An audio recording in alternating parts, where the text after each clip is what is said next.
Welcome back, everybody, for the Excellency Mid-League Week 7 matchup between the Capedogs of Valor and Bucky Stratosphere. We just got concluded with Game 1, and Bucky took that pretty convincingly, I would say. Right? Yeah. Yep. It looked real even at the beginning. We're like, yeah, these folks are trading back and forth, and even though they got a 5-kill lead, Bucky Stratosphere was able to turn that around and get 5 kills for themselves. We were looking at like 10 kills at about 9.5 minutes. It was looking real even, and then it just slowly snowballed out of the way as Bucky Stratosphere continued to engage fights, into which Capedogs was just like, okay, cool, yeah, here's Curse of the Sad Mummy, and 1 billion damage. Welcome. Nice to have y'all. Ooh, also, our jungler is revived. Yeah. I may have just baited you, Alex. I think it was actually Capedogs Valor that took Game 1. If I'm looking at I'm looking at everything correctly. So swap everything we just said. But yeah, pretty much, Alex or Shinkari, you summarized it well, right? It was a mix of really, really OP champions, Amumu, Akshan, and a mix of just really well played team fighting from these. Right? Yep. Capedogs really just turning fights around, counterpunch, counter-engage, whatever you want to call it. They were really just able to absorb any pressure that Bucky Stratosphere gave, and really just turn fights around with their unfair champions. So I think we're going to see the Mumu ban. I don't think you give that over, as the draft has started, and Bucky's is going to ban the Kled out. That's a champion ban. That is a comfort ban. That is a 512 game Kled ban going out there, as Capedogs is going to go for Samir Thresh. We're probably going to see the same bans, but I have to assume there's going to be high Amumu priority. It's going to be first pick from either whoever's on blue side. We're going to see if Capedogs actually bans it out and doesn't give it over to Bucky. Interesting that they go for the Shen ban here. I think they're trying to put more Demon Prince really on the back foot here and trying to win through the top lane here. But like, I feel like you should throw your bot lane a bone. Okay, well, there's the bone that they're throwing their bot lane here. I mean, if your bot lane is comfortable on Thresh and comfortable on engaged champions like Rel, they're going to feel comfortable on this Amumu, in my opinion. So definitely a good first pick here, but Lulu is still open for Minhero-chan if they want to counterpick that Amumu here. So let's see what they look for here, as now Capedogs picking up maybe the Nocturne. Yeah, it looks like the Nocturne is probably a contested pick for both of the junglers. They look like they played on their OPGGs, and just based off of their previous match history, as actually the Ezreal, really nice champion into Amumu, because even if you get queued, I believe you can buffer the E. So even if you get hit by it, it kind of works the same way as like the Blitzcrank Q or the Thresh Hook, where if you get hooked by it, or if you get hit by it, you just buffer the E before it. Get hit, but your champion's already all the way over there. I don't know if it drags Amumu towards your location, though, if you E over. I don't know if it works similarly to a Maokai W. We're going to have to see that interaction hopefully play out in this game. But yeah, I like Ezreal as a pick much better than MF into Amumu. That's for sure. Yeah, for sure. And once you said, like it's just really going to be like a skill matchup for a co-founder from Capedogs here. But Swain being locked in for Bucky Stratosphere, I think it's a real good way, a strong AP champion to really mesh with a Amumu here, high CC, which means you're able to use that pull that you have from your passive, and a big AoE ultimate means that there's more people inside your Swain ultimate, as there he is. You love to talk about this side. Shibby, you love this guy. Come on, it's Trundle. Shibby, Trundle. Jimmy Trundle, come on! What does Trundle do here? Please explain. Please explain what Trundle does as a jungle champion here. What tank are you picking into? It's. I'm gonna squash the notion that this is just an objectively strong champion. It's not. It's really not. And you're gonna see it. Unfortunately, that even though Trundle's being picked into a jungler that is, not early game focused or anything like that, he's just so useless. Like, there's no tank to steal stats from. You have to get ahead early on Trundle, right? Because you want to get the Divine Sunderer. I assume they're going to go the press the attack Divine Sunderer build. And it's really nice when you start, whacking people with your club and chomping them down. But Who are you going to catch here? The Karma? What? She's just going to E out, right? She's going to Mantra E. Ezreal, you're going to catch out? You can't interrupt Nocturne Ultimate. You have to hope that Capedogs picks a tank here so that your pick is at least somewhat valuable. Like, yeah, okay, he's a decent jungler. I wouldn't say he's objectively good anymore. He also got nerfed this patch. I could go on and on, Shinkari, but we're going to see the Akshan ban coming out, so they don't want to see that anymore. Capedogs are going to ban the Set and the Anivia as well here. They think the Swain's going top, I have to presume, with that Anivia ban, and Swain can be double flexed here. Swain, put into the mid or the top lane. I think he has pretty good matchups in both. So Bucky Stratosphere has that flexibility. As their last ban is going to come out, I want to say just ban a mid laner. Yeah, Tryndamere. Yeah, okay. Tryndamere. Yeah. Here's. Would you like to hear my hot take? Would you like to hear my hot take? What is hot take? I think that Swain. I think Swain's going bot lane with a Mumu. Oh, that's my hot take. Yeah, that could work. That's my hot take. So my reason being is that most teams across multiple leagues will pick their bot lanes first and their jungler.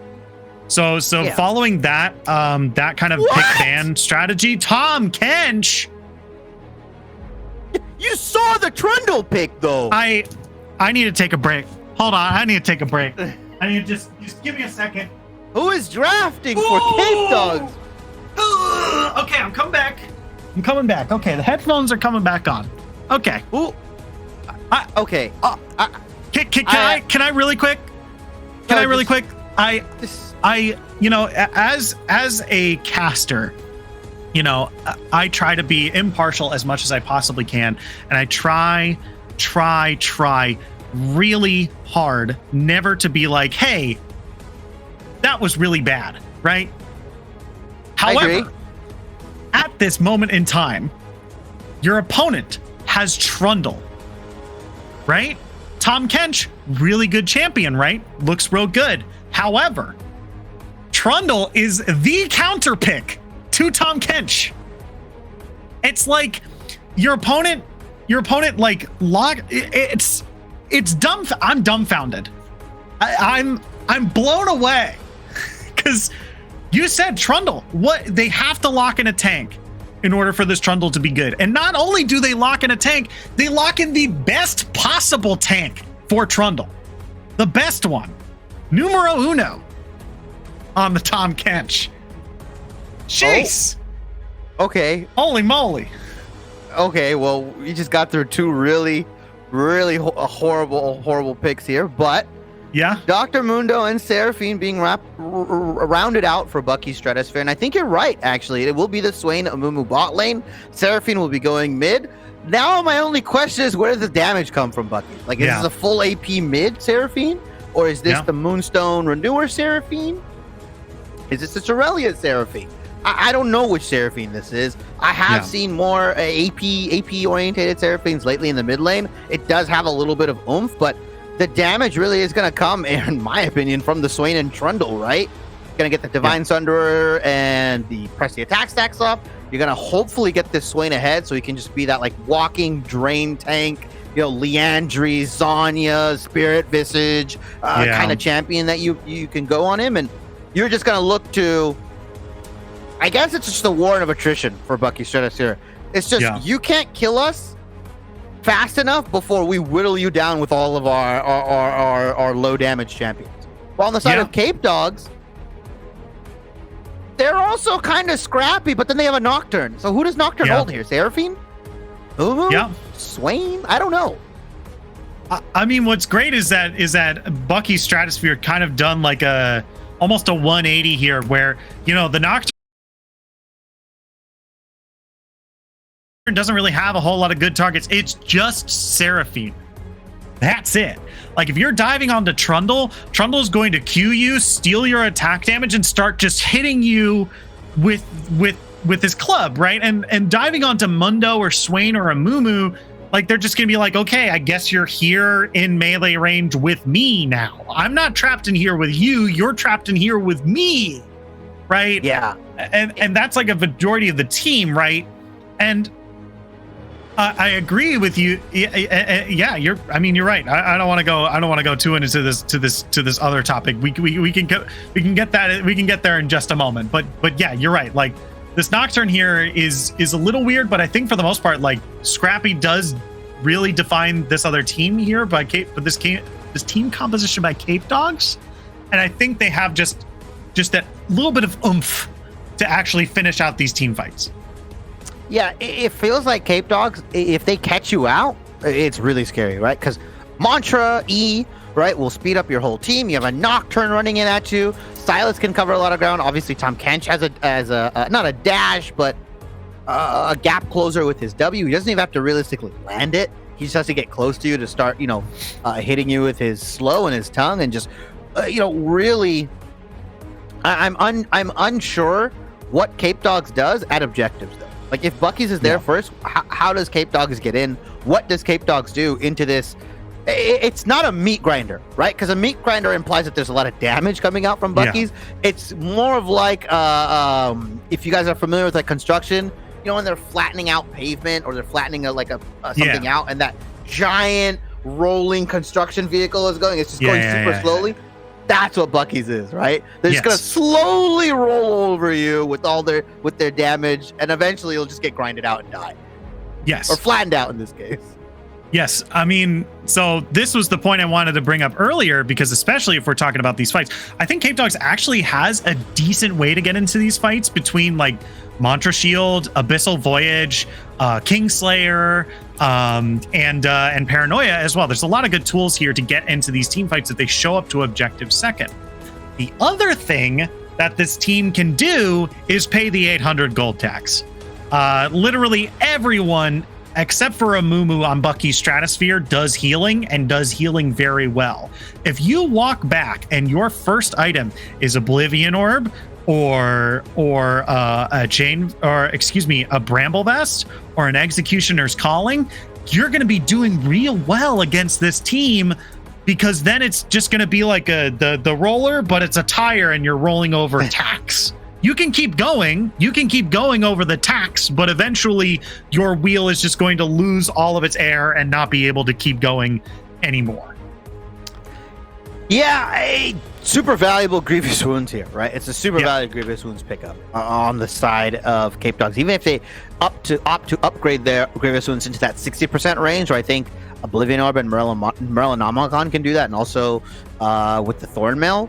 I think also what we want to note is that Silas has a bevy of ultimates to pick from, right? Yes. He's got the Amumu ultimate. He's got the Swain ultimate if he wants to live really long. He can pick Engage. I mean, he can pick Mundo if he wants to live really, really long and just live long, right? Swain's ultimate will let... he can steal... He can take Trundle's ult after Trundle has ulted Tom Kench to take those stats. Like, that is like a...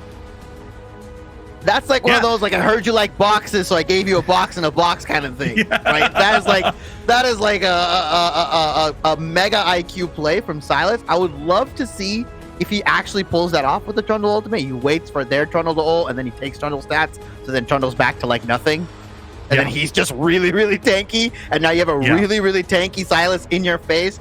Seraphine ultimate's really nice if you want to land that CC. Silas has a lot of ultimates to steal from, and I think it's going to be up to this Silas pick to really turn these fights around. It's really going to be ult selection and if he uses them correctly. Yeah, and we even talked about this like before game one when we were talking about Trundle like as a pick. Like I think conversation came up about Trundle. I don't remember how. To kind of like lift the veil, turn on the lights in Space Mountain a little bit here. We were talking about Trundle before the stream even started, and it's like, oh yeah, Trundle's really only good if the opposing team has like Dr. Mundo or Tom Kench on it. And then and now looking at this team comp, Silas can steal Trundle ultimate and then use it on Dr. Mundo. There's so many.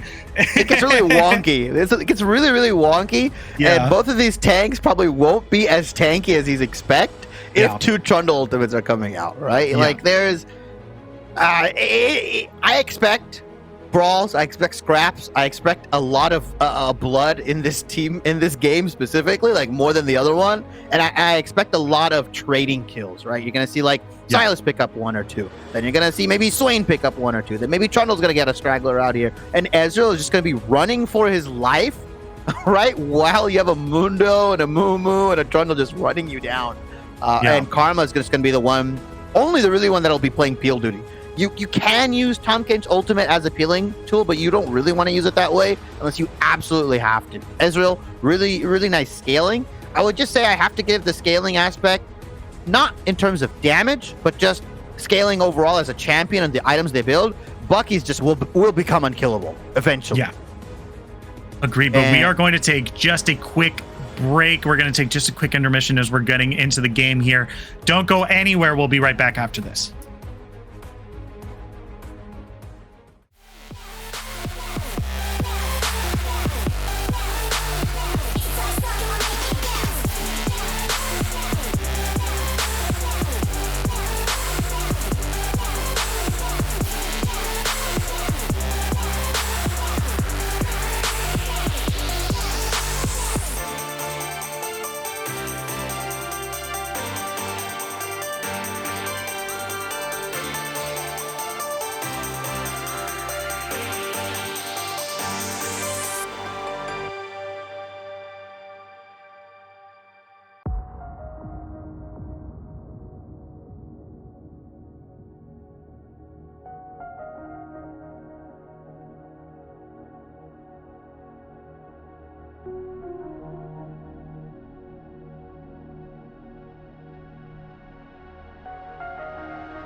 Welcome back, everybody, to the XLNC Fall Mid-League Game 2 between Capedogs, Valor, and Bucky Stratosphere. I am once again your color caster for this game, Pwn Star. Should be here with my play-by-play, Shinkari, and we got done molding.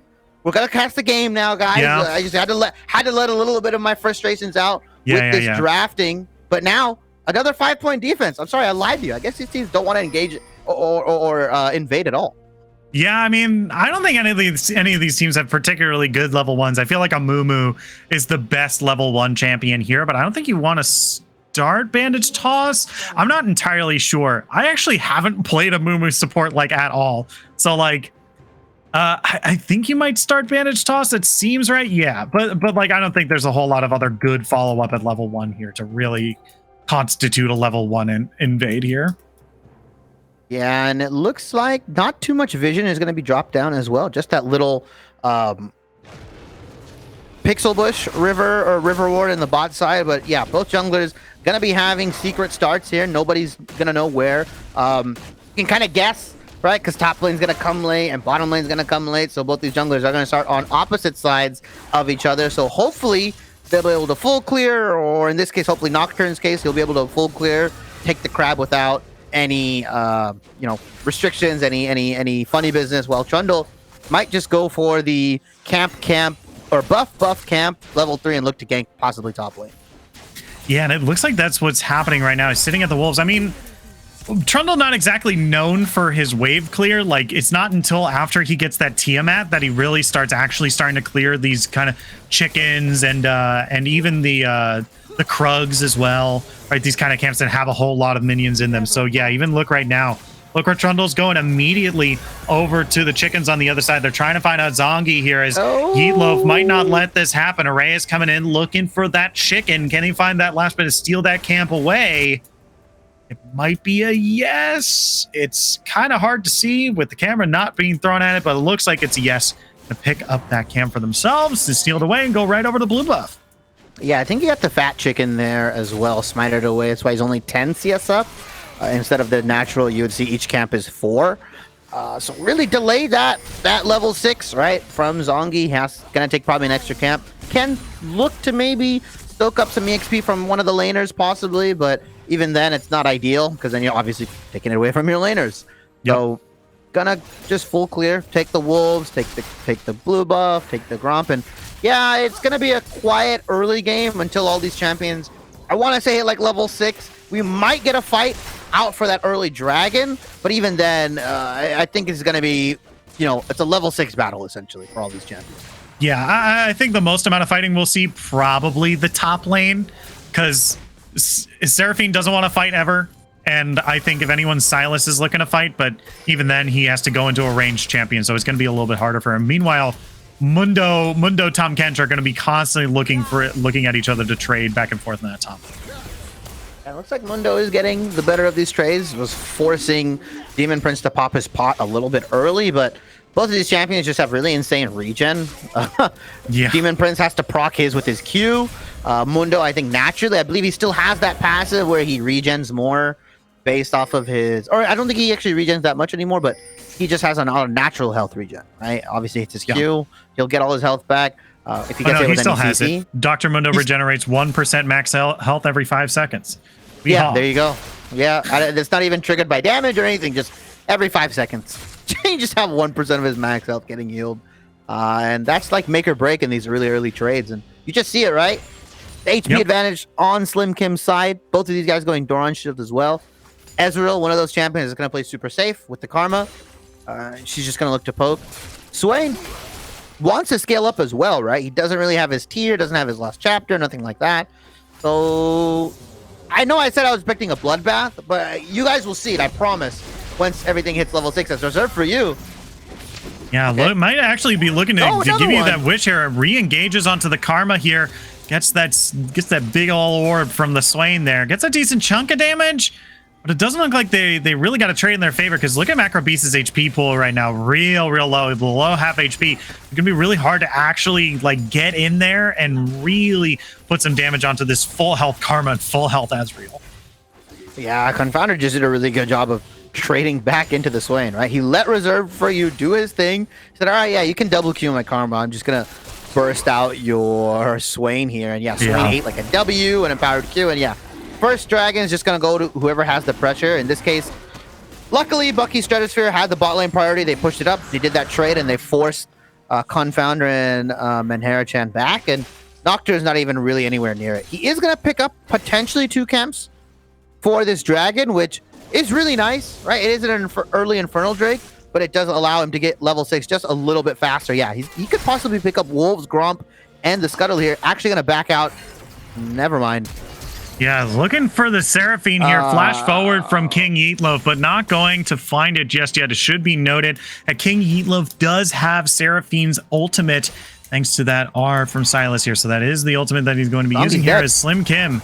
Yeah, coming on to Zongi here. Here comes the 2v1. That's going to be the Abyssal Voyage coming across, but Mundo's already dealing so much damage to this Nocturne here. Trying to get the smite in order to heal back up. Here comes King Yeetloaf. There's the Seraphine ultimate coming across. A huge amount of damage to Slim Kim, but that's going to be the blue team's in response. This whole so much CC. King Prince taking incredibly low, and now they're looking for more. King Yeetloaf is going to be the double kill for the Trundle here. Can they find more? Zongi going underneath turret. Array is not scared, looking for more. Reserve for you is here as well. Slim Kim picks up the kill. Jesus is going to take up 2 turret shots, but that's going to be 3 kills up in the top lane, 4-0 in response.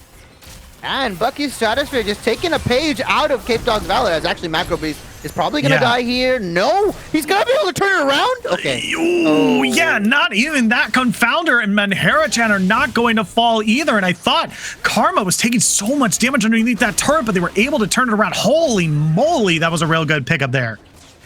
Yeah, the Karma shield is just really, really nice. I believe she's maxing it as well, so has a little bit of extra shielding power on that. But yeah, Bucky Stratosphere sending 4 guys to the top lane, right? You even saw Reserve for You get there in time and really just use the man advantage. It looked really nice for King Eatloaf and Capedogs Valor there when they got the stolen Seraphine ultimate out, but just no damage, right? It's Demon Prince pretty much used all of his stuff. Eatloaf doesn't really have any items. He's just kind of sitting on a ring and then a refillable potion.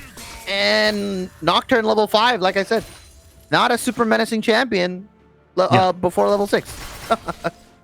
Yeah, it's real tough. I mean, and that's the big question that we have for the blue team as well, especially when this mid game starts to happen and these champions that actually do damage get items in their pockets. You know, that sure you'll be able to live for a very long time, but like, you know, what are you gonna try to kill him? What's up? Because now let's see if Slim Kim is gonna be able to deal some damage to Demon Prince here. Gonna use that Abyssal Voyage to get away. It's like they are perfectly fine. As now the blue team encroaching onto this blue buff here. Zongi might be in some trouble. That's a real good hook and a grab as well. That's going to be Seraphine picking up the kill. They're going to get Zongi off of that blue buff and kill him as well. This is a really good start for the blue team here. Yeah, strong start, unlike game 1. It was actually on the other foot, Capedogs Valor. But yeah, just invading, taking, putting pressure. The jungler's not even here. If you're Array here, you're loving this, right? Oh, as Archon's gonna get engaged on. Second Q comes up. That's the second Q. There's the pull from Swain as well. They're able to pick up and secure the blue buff. This is going to be the Paranoia re-engage, though. Mumu is incredibly strong. Flashes into the bush. That was actually really smart, but now that's going to be Seraphine that falls and going to re-engage and get the kill on the Karma. Meanwhile, Array is pushing more and more, and a King Eatloaf there pops the Swain ultimate after being stolen, and now Array is looking for more, but look how much damage the red team does. Confounder is going to pick up a double kill and a shutdown onto the Trundle as well. That's a whole mess of kills, a 4 for 1 in favor of the red team. Ooh, that is all the right kills going in the right places, right? The damage dealing champions on the sides of Capedog Valor all got it, right? Nocturne got picked up 2 kills after dying twice. Ezreal picked up a clean 2 kills, right? He's going to go back. He looks like he's going into the Triforce. I don't know what he's building right now.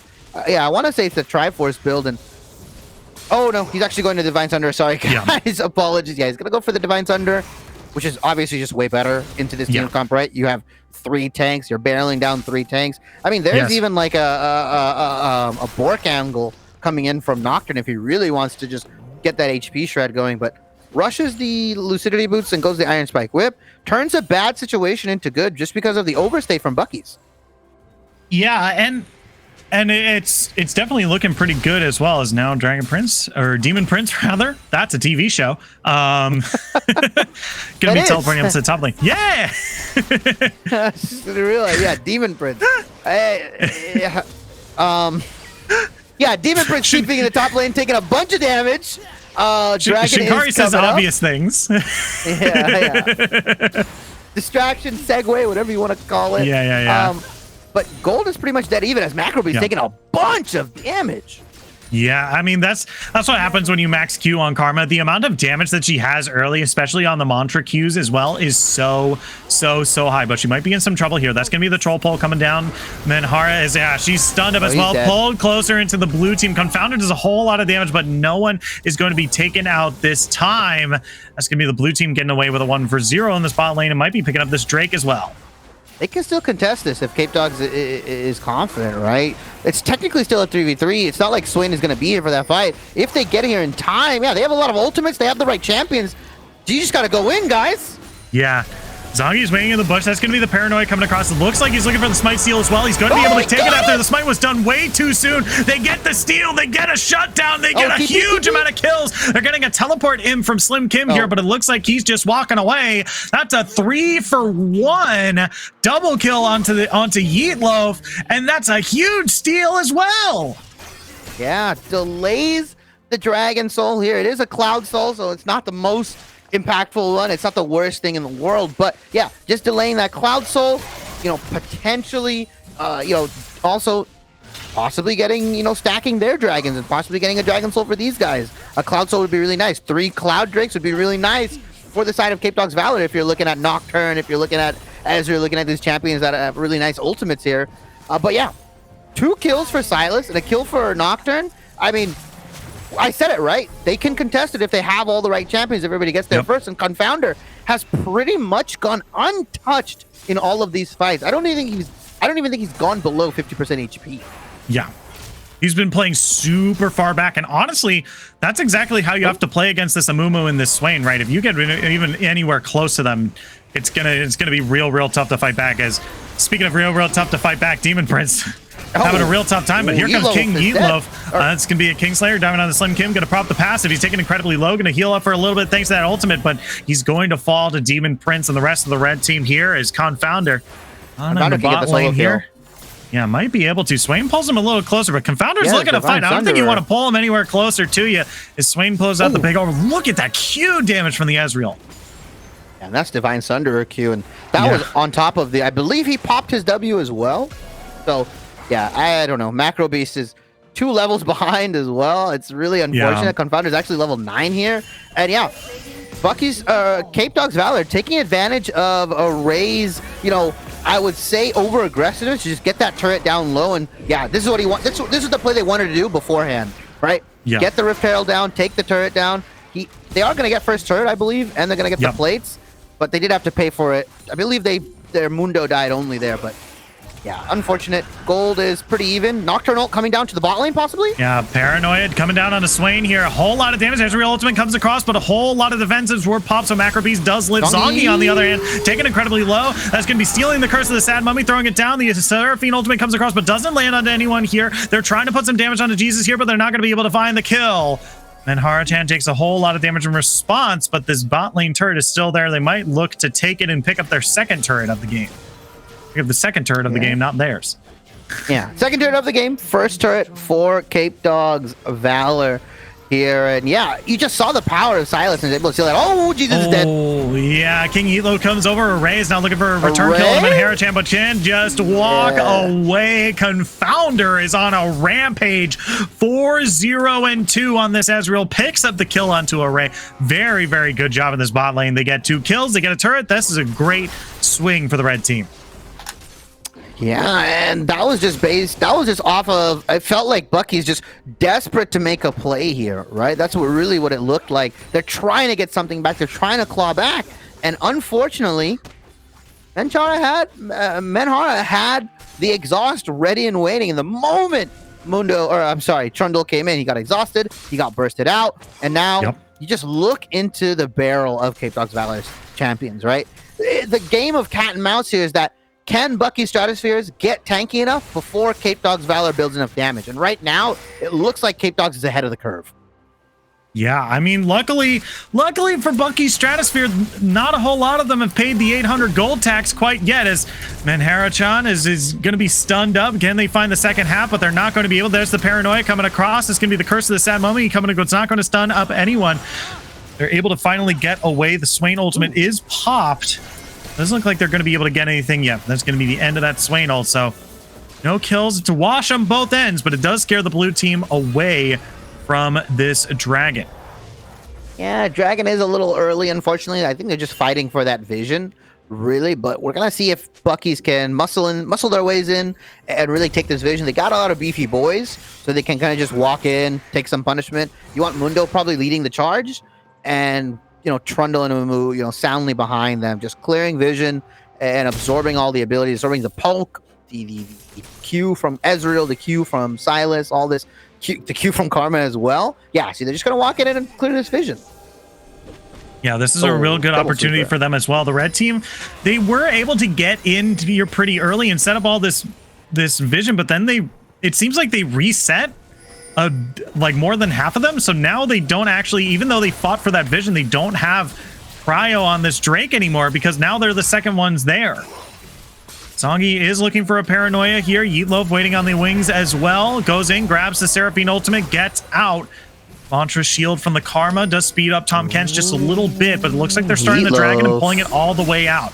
Mundo's looking for an engagement. That's going to be the Paranoia coming across. Seraphine and Amumu did look for the engage as well. Amumu taking incredibly low is not going to fall. This is going to be Zongi, the one who falls. That's going to be looking reserved for use. Health bar is still alive. Holy moly, no one is dying. That's going to be the blue team picking up a second kill. Can they find the third? That's going to be a yes. Ezreal is going to find another kill from the Sun. Confounder is all the way on the other end here. Picks up a double kill onto Seraphine here as it's a 2 for 4. He now has to 1v3 now. Can he find the last bit of damage? He's kiting very well. The blue team is still looking for him though. Confounder, you gotta keep going, bud. Keep going. Flash still trying to kite. Array is taking so much damage. Confounder is still running for their life. Is going gets predicted to eat over the wall. The Cleaver is gonna find the shutdown. The blue team finally wins at the end of that, picks themselves up 5 kills for only 2 and are able to grab the Drake as well.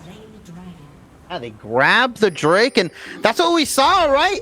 You said the 800 gold tax needs to be paid, and if that is not a better visual, a better team fight to see that thing needs to get paid, it's now, right? We see Karma picking up the Chemtech Putrefier, but I don't think that's enough. I'm unsure how the interaction works with Putrefier. If she Mantra Shields everybody, does everybody's auto apply Grievous Wounds, or is it just whoever it hits first, right? I'm unsure if it's like an AoE. It just says shielding another ally, so I'm gonna go with that everyone gets it. That's my guess. Yeah. Okay. Because it doesn't say one. It just says another allies. This is no. Demon Prince gonna have that Abyssal Voyage interrupted here as Array is now looking for it. There's that ultimate. Demon Prince is in real trouble here. Swain throws out the slow squishy here, so Demon Prince definitely looking to be in some trouble. Speeds up thanks to the Cloud Soul, but not gonna be able to get away this time. Gonna chomp down on some catfish tonight, as that's going to be the Bucky Stratosphere picking up the kill on the Demon Prince. Yeah, and that's just, Demon Prince getting caught out, right? He's pushing a side wave way past his turret line and gets caught out by Array and Slim Kim, who have the abilities to catch him, right? The Ghost, the Pillar, the Subjugate, Cleavers. We're only 19 minutes into this game, guys, and I said I promised you a not a bubble bath, a bloodbath, and it's 28 kills. I want a bubble bath. Can I be promised a bubble bath? We'll see. Maybe, possibly. See, I'll have to go check my storage of bath salts and bubble foam or whatever it's called. It's macro beast. Oh no! He's going for a bubble bath in the fountain. Yeah, he's going for a bubble bath in hell. Okay. As Macro Beast is going to fall, and Demon Prince looking to interrupt the teleport from Slim Kim here. As they're just going to teleport into this mid lane, possibly defended against the Ezreal, but it does kind of lead Tom Kench to kind of split push in this bot lane, which he's been trying to do for a little while now. Yeah, has died 3 times for it, unfortunately. But he applies that pressure, right? It's not the split put pressure where it's like a Irelia, a Camille, a Fiora, not that. It's that slow, like, oh, guys, there's a Tom Kench in the bottom lane. Like, we kind of have to answer him. He's like, he's not going to push. He's not going to push that fast. Yeah. Then he stacks a wave. He gets the demolish proc on your turret. And it's like, wait, where'd my turret go? Yeah. Very sneaky split pushes. Manera-chan's dead. Yeah. Manera-chan's in some trouble here. Has to flash away, but King Yeetlove is going to be able to pick up, or excuse me, that's going to be Macro Beast picking up that kill as both those kills happen at the same time. Meanwhile, in the top lane, Silas is going to be able to get a kill onto Seraphine, and that's what I was getting confused with Macro Beast on Swain getting the kill onto Karma. Yeah, trades picks for picks here. They're really trying to get this mid lane turret. They've been trying to siege, and they've been sieging with like 2 people, and they finally paid for it. I think Reserve for you got the stun off.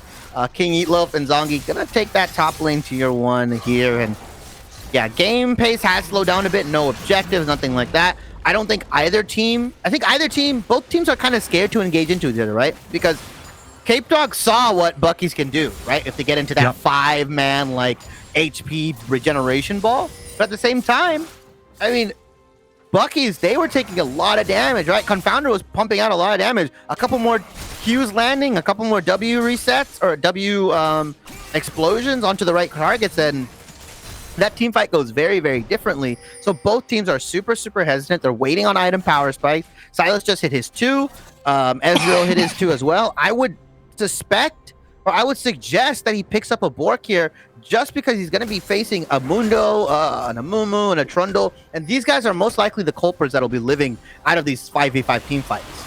Yeah, do the ye old blue Ezreal build and pick up that Blade of the Rune King. But it looks like he might be looking for Lord Dominic's, which also another good item. That would be my guess as well. But you know what I would really love to see? An Executioner's Calling. A Grievous Wounds. I mean, Grievous Wounds, please. I guess they think the Chemtech is enough. But it's up to Menhara-chan to not die like she might possibly be doing here, but also to really mantra E the whole team so then everybody can apply Grievous Wounds. But that's on a cooldown. That's not consistent, right? She has to consistently E, and that person that has E'd has to hit the right targets. Whereas if it's Grievous Wounds on Oblivion Orb or Executioners, it just autos or a couple abilities here and there as a team fight is going to happen whether we like it or not, Shinkari. Yeah, and that was Mantra E already used right now. So that's Menhara-chan really not having that big cooldown that they need in order to apply these Grievous Wounds. You know, that's going to be reserved for you. Actually engaging on a Menhara-chan here. That's going to be the go button for the rest of the teams here. That's going to dive onto the Seraphine on the back line here, but not going to really land anything. Throws out the ultimate. Not going to land on anyone either. There's now 2 Curses of Sad Mummies at the same time, but that's only going to be 1 going down for both sides. As now King Yeatloaf is looking for the kill on the Slim Kim, but they just are so tanky. Look at them. 3 for 2 so far. Slim Kim looking for that last bit of damage. Macro Beast going to pick it up. It's now a 4 for 1. Zongi is the only survivor left, and the blue team lives again. And man, they pick up the dragon as well, and you gotta be regretting not paying the 800 gold tax now. See, I don't even know now. It might be not necessarily too late. It's never too late, but the impact of that Executioner is now. Bucky's is so tanky, right? Like, even if they aren't regenerating HP, you still have to eat away at their resistances, at their HP, right? Regardless. And that's a lot of health bars to chew through. No pun intended, because the Trundle is there, but just it's an Amumu, it's a Swain, it's a Seraphine in the back line who, even if you kill her, as long as she gets her ult off, she's done her job, right? Yeah. It's you kill her and then what? You have so much to go through, and Confounder dying there super early is not good. You don't have any upfront damage. You don't have any % health damage on this team right now. Like, it's really only Divine Sunder, and that's it. Yeah, and like, yeah, I totally agree. It's like there's not a lot of max health damage. That no one has paid, barely anyone has paid the 800 gold tax, right? Like, a lot of the counter items that you need, aren't here, and they might spell their doom unless it's, Array getting caught out here. But here comes Slim Kim in from the side. Founds a slow onto the Nocturne here. King Yeatloaf is on the side here, but can't quite find a good introduction to this fight. So Slim Kim is going to be dominating and picking up the kill onto Menhara-chan as Confounder. Looking for a bit of poke damage, but going to find a bit of poke damage in response here. As that slow lasts a long time. Yeah, I mean, just got hit by that W and literally couldn't move. And that's your Grievous Wounds gone, right? Once Karma goes down, you have no way to apply Grievous Wounds. So now that Trundle, that's healing, that Mundo, that's healing, that Swain, that's healing, they're going to go get their full HP bars. And once this Mundo hits 16, I believe at level 16, it's 80%, or they changed him, right? Did they change it to where he gets most of his health back? It's like a really weird mechanic now. Yeah, it's like he gets a bunch of health at the beginning, and then he heals up a little slower over time, just so folks can use that ultimate as kind of like a little burst of initial healing. I believe that was the change off the top of my head. I don't remember. It was like 3 patches ago, I want to say. 2 patches ago. But yeah, it's just a little bit more healing up front and then a little less sustained over time, but the same. It's basically the same amount of healing over. Yeah, he gets a burst of, like, it says 20%. I think that number may be increased at level 16 here, but yeah. He's still the same old Mundo that we know, regardless rework or not. He's going to pop his ultimate, run into your face, hit you with cleavers, and now he has a lot more damage, right? The W allows him to live super long with the gray health shield, or pseudo gray health, where if he pops it onto an enemy, he restores all of it back. Like, it gets really, really disgusting once he hits that 3-4 item mark, which he's already at. He has the anathemas as well, so he's going to be able to... Oh, Confounder's dead! Yeah, Confounder's really caught out here, has to use everything in order to get away. The rest of the team fight is now collapsing onto this mid lane here, but no one has fallen just yet. It's a wash in the mid lane, but the blue team continues to push on this outer turret. Oh, wait, flash, bandage toss, not going to land. Paranoia comes across to maybe scare them off. Are they gonna get but away? It looks like Trundle has maybe dived in a little too deep, as now the rest of the blue team has joined. This might be a turnaround for the red team, but they're going to grab that turret and immediately peel away. Get the turret, trade your Trundle for it. I mean, that's okay. It's not like Capedogs can really do anything with that kill, right? There's no... I mean, Baron's up, but I don't know if they're really that confident to take Baron right now. I mean, if they're in that pit, they're just playing into Bucky's, hand, right? Where Mundo can just walk up, or Mumu can walk up and crush this Admummy. Like, you also have Swain ultimate still up as Demon Prince. Yeah, just gives him a lick and leaves. Yep. Yeah, and that was just a misplay from Bucky's, right? Like, It was Trundle overstepping, going for a kill, and it took like half the team to kill him. While the rest of the team just, took the turret. Can you imagine if that whole team is following behind that Trundle? You have to believe there's no way they can do any damage. Yeah, I mean, I agree. It's just real tough. Like, I think Trundle, like, ultimately, him dying there isn't like the worst thing on the planet. I think the goal was to get the turret. Sure, Trundle made like a little bit of a greedy decision and like kept going on a kill that he thought he had into very limited vision because of paranoia, but like I don't think it's the end of the world. Like Trundle dying, like he's not the most important member of your team, and you're already getting what you came for. As Zongi, on the other hand, forced to use the spell shield here after taking a whole lot of damage. It's going to be the Curse of the Sad Mummy coming out from Silas here as the rest of the red team is here. Slim Kim just walking into the enemy team. He's already taken fully all that damage right now. Is finally turning around. Seraphine ultimate comes across, gets 2 charms. That's going to be 1 falling, 2 falling. The red team is actually picking up some good kills here. They're peeling away, getting some decent kills. Jesus in some trouble here. Goes golden, but that's the wrong time to do it. Abyssal Boys comes through, but Confounder is going to be the one picking up the kills. Now Ezreal is looking for more here, and the rest of the red team is looking to give him that kill on Trundle here. As that's gonna be the troll pole coming across. It's gonna be the Trundle's still looking to get away, gonna be able to get it.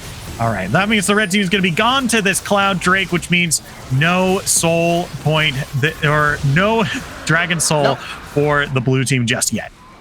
And I would say that was a little bit overzealous from Bucky's there, specifically Slim Kim. Casually walking into 5 people as Mundo, like their karma's still up. They can apply Grievous Wounds a little bit here. You got to play a little bit more reserved. I think if Bucky's plays that fight a little bit slower, they just win now, right? Because they get the healing off, they can back out, they can heal up, and then re-engage. While Capedogs doesn't really have any way to really get any HP back, right? They have the karma shields, and that's it. King Eatloaf has King Clayer for sure, but he has to get onto your champion.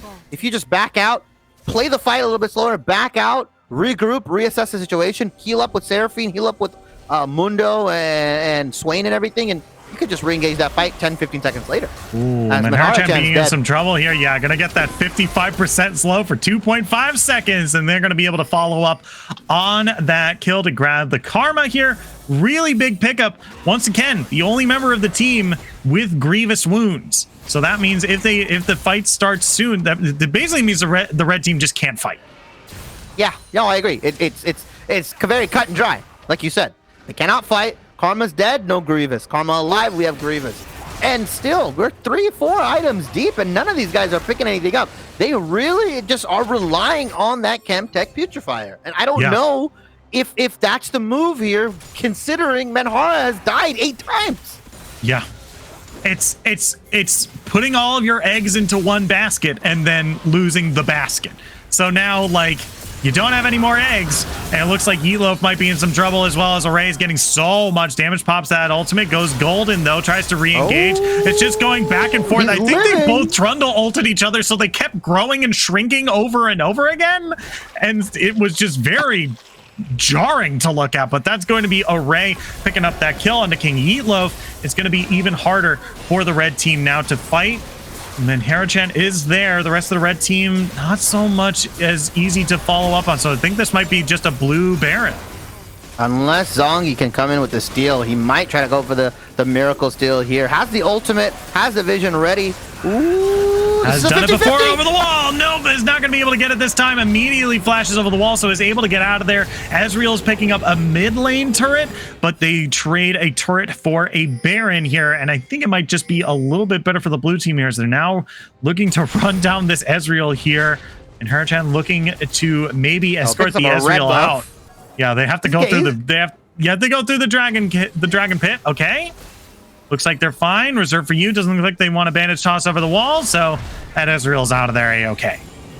Yeah, he's got a dash. He's got some move speed. He's got the Cloud Soul move speed ready. Or not Cloud Soul, just the Cloud Dragon environment going where you can have a little bit extra move speed. So he'll be fine. Making the most out of a bad situation. They got the mid lane tier 2. He picked up all the jungle camps on the bot side as well. Ezreal's really strong. Has the frozen art on him as well. Still no grievous wounds. Looks like he's gonna go for a QSS. I want to say it's gonna turn into QSS, just giving him that extra safety. Cleanse, QSS, everything. We just have to hope this guy uses it. That's all.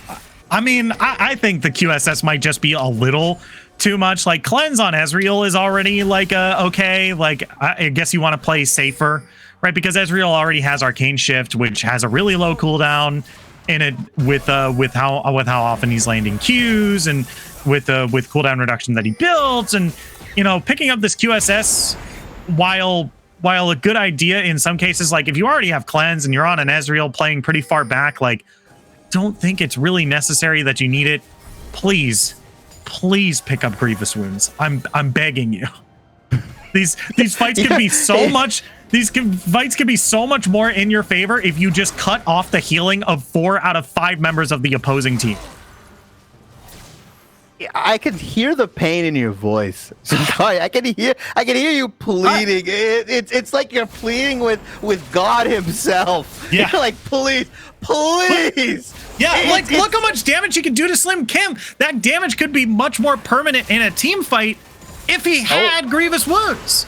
But now Zongi's in some trouble here. That troll pull's real good. He's going to try to use Paranoia to try to get away. That's a big Karma shield. That's going to be the lifeline shield as well. Zongi might actually be able to live off of this, but oh my god, the Trundle damage is so good. Zongi's trying to get away. Challenging spike. Chomp! Array is going to be able to get this kill. Macro Beast goes into the middle of the team, gets chomped up as Yeelove throws out that Curse of the Sad Mummy that he stole on the backside there. Yeelove taking incredibly low, going to go golden, but look at the health bars on this team. They're still so healthy, as now it's a 2-for-0 for the blue team. Do they get more? They've gotten 1 turret. Are they looking for more kills? Confounder on the side here, looking for some poke damages. Oh my god, the healing from Seraphine is absolutely huge. They're looking for the kill. They pick up Monim and Herachan as well. They're looking to maybe end the game. They're pushing more and more. They get 1 kill. Can they find the kill on the Confounder? They can't, but they're separated on either side of this 5-man death wall comp, walking down your team. They're finally able to get the kill on the Seraphine, but it might be too late.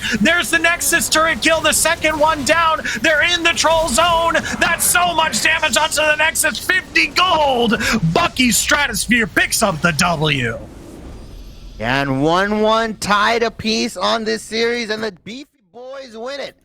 No grievous wounds being picked up on the side of Capedogs Valor here. They were relying on the Chemtech Putrefier. It just wasn't enough. And I said it in the beginning of the game, right? I said it in draft. It's going to be up to King Eatloaf and what ultimates he steals and how impactful he is. And in that last fight, that guy was just 1v1ing an Amumu, pretty much, right? It was Amumu Seraphine, but Amumu, it was him versus Amumu, and it looked like Amumu was actually just winning it outright. It was his job to try to peel, I guess, with the Amumu ultimate, or just keep Confounder alive. Like, the win condition there isn't, I'm going to go assassinate their support. The win condition is, how can I keep Confounder and Karma alive long enough so they can get their damage, they can get their grievous wounds out, right? Imagine using the Amumu ultimate for a 2 to 3 man ultimate and locking up their Trundle, locking up their Swain, and just allowing Confounder more space to work with. Because he had the damage. I'm looking at the damage charts right now, right? Yeah. Ezreal did a whopping 45k damage. The next highest damage is on the enemy team with Swain at 26,364, right? Comparatively to Ezreal's team, Capedog's team, the next highest damage on his team is the Silas at 17,000. I mean, this guy was doing damage. It's a it's a term we throw around. You've probably heard of it, Shinkari. It's just called trash damage, right? A lot of it was just trash damage because it wasn't, like you said, it wasn't sticky. It wasn't permanent.